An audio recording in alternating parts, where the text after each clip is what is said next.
Fabric பார்த்தீங்கன்னா லெனினோட fabric தாங்க. இதுவும் லெனின் டிஜிட்டல் பிரிண்ட் தான் வித் சாலனோட வந்திருக்கு. ஆக்சுவலாக பார்த்தீங்கன்னா இந்த கலர் காம்பினேஷன் ரொம்ப சூப்பர் டூப்பர்னே சொல்லலாம். நம்மளோட ஷாப்பில் நிறையா சாரீஸ் வந்து சோல்ட் அவுட் ஆனது வந்து இந்த கலர் தாங்க.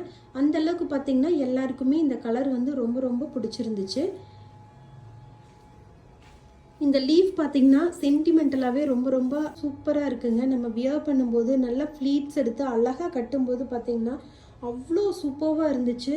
இதோட பல்லுமே பார்த்தீங்கன்னா ரொம்ப டிஃப்ரெண்ட்டாகவும் அழகாகவும் இருந்துச்சு. பல்லுமே பார்த்தீங்கன்னா ரொம்ப ரொம்ப டிஃப்ரெண்ட்டாக எலகண்ட்டாக இருந்துச்சு. இதோட ப்ளவுஸுமே பார்த்தீங்கன்னா நம்மளுக்கு ரொம்ப ரொம்ப சூப்பராக இருந்துச்சு. காலேஜ் கோயிங் கேர்ள்ஸாக இருக்கட்டும், இல்லை டீச்சர்ஸாக இருக்கட்டும், இல்லை பேரண்ட்டாக கூட இருக்கட்டும், எல்லாருக்குமே ரொம்ப கம்ஃபர்டபுளான ஒரு ஃபேப்ரிக்கில் கம்ஃபர்டபுளான ஒரு சாரீஸ் தேடிட்டு இருக்கீங்க அப்படின்னா இதை மாதிரி ஒரு கம்ஃபர்டபுளான சாரீ இனி கிடைக்குமாங்கிறது தெரியலைங்க. அந்த அளவுக்கு ரொம்ப ரொம்ப கம்ஃபர்டபுளான ஒரு சாரீ.